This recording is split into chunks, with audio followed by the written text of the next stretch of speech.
Avec 50 000 emplois directs et indirects en région Pays de la Loire, l'économie maritime est regardée de très près, notamment lors de cette première assemblée régionale, mer et littorale.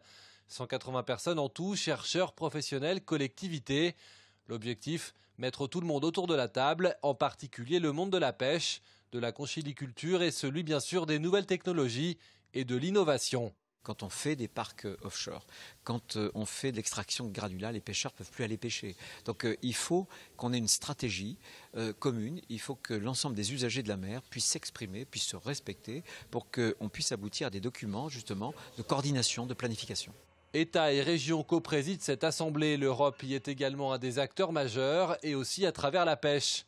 Souvent montrée du doigt par les pêcheurs, la commission pêche du Parlement européen est venue aussi rappeler l'importance d'encadrer cette pratique. Je suis de ceux qui pensent que s'il n'y avait pas l'Europe aujourd'hui, il n'y aurait sûrement plus de pêche en Europe parce que les fonds auraient été pillés littéralement et grâce aux réglementations européennes qui sont parfois contraignantes pour les pêcheurs, il faut bien le dire, mais qui permettent de préserver la ressource, il y a toujours cette activité qui est importante pour nos régions.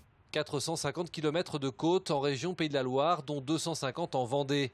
Le département est bien sûr largement concerné par les enjeux liés à la mer.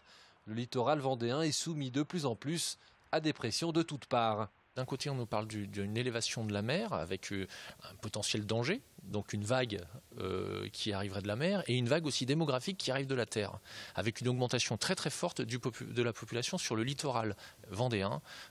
Le pays de Saint-Gilles que je connais bien, c'est près de 10% de l'augmentation de population de la Vendée, qui est déjà un département très dynamique. Donc comment traiter ces conflits finalement entre d'un côté l'environnement et d'un autre côté l'urbanisation galopante? Développer, protéger et rayonner, c'est le dernier volet de cette conférence. En région, 73% des lits touristiques sont concentrés sur le littoral. Comment donc le rendre encore plus attractif tout en redoublant d'efforts pour le préserver ?